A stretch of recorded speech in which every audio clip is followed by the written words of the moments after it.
You ever play an RPG, arrive at a certain place, and think to yourself, man, it's pretty relaxing here? Well, I do, like all the time. In fact, moments like this are partly why I love RPGs as much as I do. It's the little things, you know? Catching the breeze by a sun-kissed pond, enjoying some quiet reflection in a serene meadow, the cozy interior of an inn after a perilous journey. It's these moments that stick with me long after the game is over. Sometimes you really do just gotta stop and smell the roses and take it all in.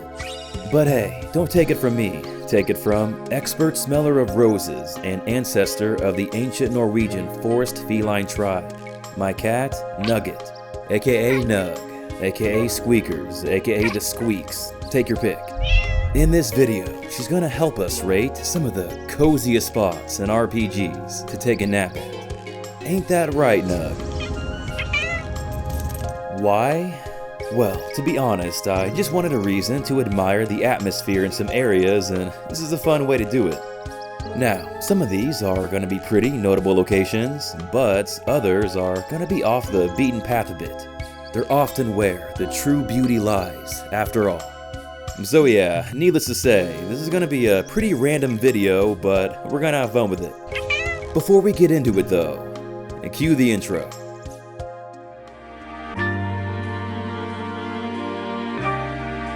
The light is your guide. A dream is what keeps you going.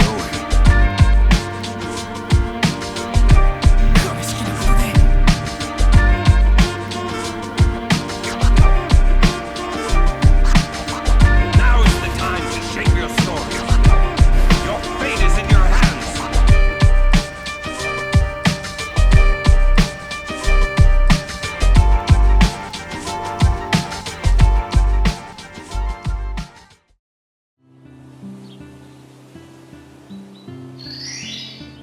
Okay, let's start with a pretty popular one, the Dali Village Inn in Final Fantasy IX. Dude, this is like quintessential cozy. The inviting warmth of the fireplace, the natural decor of nature ingrained into the walls and the floor, the table under the soft glow of the overhead light where you can have some tea or coffee or a light meal. It looks like a pretty good spot for a nap, if you ask me. Hell, apparently the innkeeper thinks so too. What do you think, Nug? This place sucks because there's another cat here? What? I mean, you do like a one-cat household, I know, so I guess that checks out, but still. If you had to pick somewhere in here to nap, where would it be? Well, that makes sense to me, I guess. You are the expert. What about the actual in-room though, and not the lobby? I know you'd be laying on that bed, nice and cozy with me with the sunlight piercing through. Still a cat in the other room though, so it sucks. Okay, whatever, let's switch it up. I think Serge's room from Arnie Village is more your speed. You can bask in the sun on the chair, nibble on some plants, even though you're not supposed to, walk on the railing, which you're also not supposed to do, and you got a nice view of the sea with some islands on the horizon. You can feel its faint breeze as you watch seagulls all day long. Well, I think we got a winner here, Nug. What do you think? Yeah, glad you agree. It is comfy. Personally, I kinda like the old lady's house a bit better, but it's already been claimed by another pet, so it is what it is. Instead of something just partially outside though, let's take it all the way outside. I'm thinking the forest from the Legend of Dragoon. Specifically, this screen right here. These vibes are immaculate. You can sit under a tree by the cliffside and watch the sunsets in the beautiful amber sky. It's also quite high up, and I know you like being high. I mean, yeah, catnip too, but I'm talking like actual height. I think there's another part in the forest you would like a lot too. I mean, this tree branch right here is just calling your name. I know you'd be walking on that thing back and forth trying to find the perfect spot. If height is what you want though, I got some others in mind. Like the lookout spot in Rashine's Forest from Tales of Eternia. This is a hell of a view. It's like you're looking down upon a sea of Viridian, each breeze passing through the trees like that of a wave rippling by with unpredictable regularity. The canopy acts as the surface to the sea, drowning out the resonance of nature's avant-garde melody. You know what, I'm just gonna say it. Tales of Eternia's visuals do not get the respect they deserve.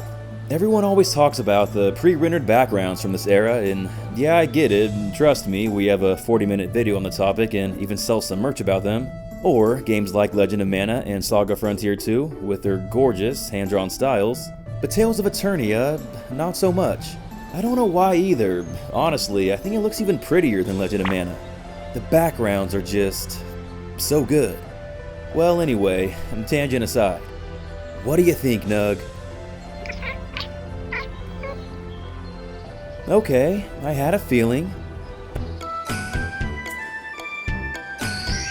Another lookout point with a great view is the one in Lapis Woods from Atelier Iris, Eternal Mana. All that pretentious nonsense I said about the last spot applies here too. In fact, I think I like this view even better. While the last one was pure verdancy, this one has a little bit more color variety. You got those yellowish pastures in the nearby town. There's also that giant tree in the distance. Pretty majestic. Alright, what do you think, Squeakers? Very fair point, and that makes perfect sense. I guess height isn't everything, though. What if you wake up and you get thirsty? You might want a fresh water source nearby. Well, I got some spots in mind. Like Mount Heitu in Suikoden 3. This is a very tranquil, peaceful location. In addition to catching some Z's, you can also catch some fish. Not a bad spot, right? Okay, it probably does get pretty hot here. Valid point. You might need a little shade. What about by the waterfall on B-Side Island? There's gotta be a tree to lay under somewhere, yeah? Yeah, somewhere around here. The white noise from the waterfall can lull you to sleep. Oh yeah, that's the stuff. That's it, kid. So relaxing. Just try not to get a little too close to the edge. You don't want to fall in. I know you're not a fan of baths. But yeah, anyway, what do you think about this spot?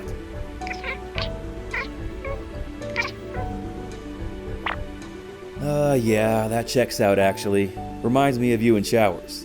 You act intrigued, but the second you get hit with some splash damage, you're out of there. What about another tropical location that doesn't have this problem? Like Destiny Islands. I think you'll like this place a lot. Not only is the climate good with water nearby, but since the first Kingdom Hearts had a bigger emphasis on verticality, there's a lot of high up spots to chill out as well. You can overlook the whole island and gaze out into the ocean. And let me tell you, evening brings quite the beautiful sunset. Yeah, I thought you'd agree. I got one more place by water though for you. The town of Parman Grandia, specifically the port. Even more specifically, right here by the beacon. You got the fresh sea breeze, some seagulls to look at if you get bored. Yeah, I don't know, it's just pretty cozy. There's just something about the ambiance of like a quiet port, you know? Plus, if you ever get hungry, you can stroll on over to Justin's house, aka his mom's restaurant. I'm sure she would hook you up. Probably got a nice variety of fresh seafood on hand. Alright, Nug, what's the verdict? Okay, I get it. You make your point. I might have another town you might like better. I'm thinking Ubel from Ark the Lad, Twilight of the Spirits. This has that cozy, small town vibe down so well. Somewhere by the windmill would be a perfect spot, I think. Its low humming would be very soothing and provide you with a nice breeze. Well, I guess there's multiple, so you got some options. A lot of easily accessible roofs to chill on as well. So yeah, what do you think, Squeaks?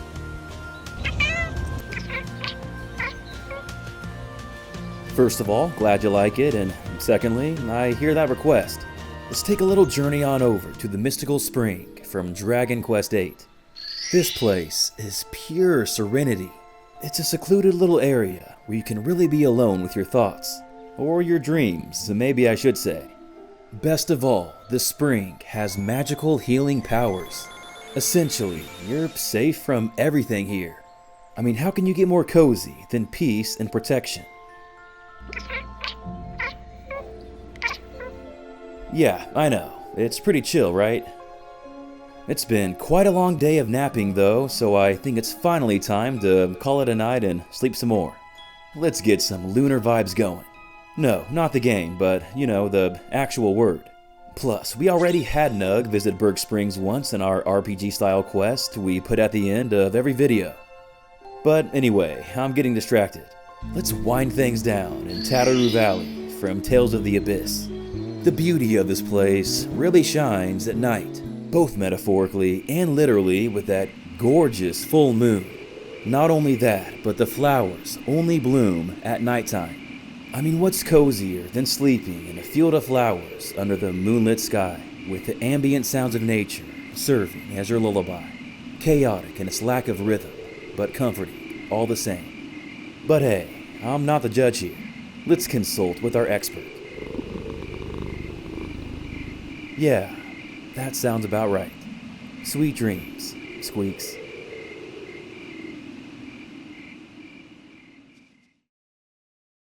Push it in! Work your body, work your body. 警察署です。ただいま警戒警報が出ています。外出しないでください。危ないですよ。遠足行きたいよ。いけるさ。晴らしてみせるさ。この霧を晴らすのは僕たち。フルタイムドラマチック RPG レガイア伝説。いくぞ。プレイステーション。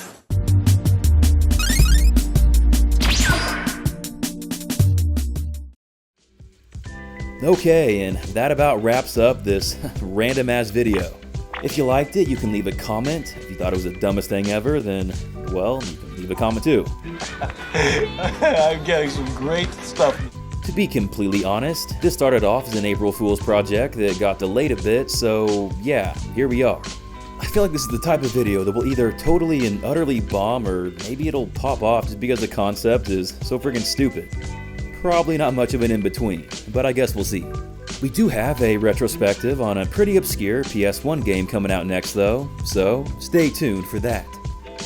As always, just want to give a huge shout out to our Patreon supporters, and of course an extra special shout out to our top patrons, Chris Carnaccio, Derek Drost, Jam, Jesse Spencer, J-Ho, Joe Bro the Hobo, J Shaw Drums, Jump Rock, and Spankwise. All of your generosity and support is very much appreciated.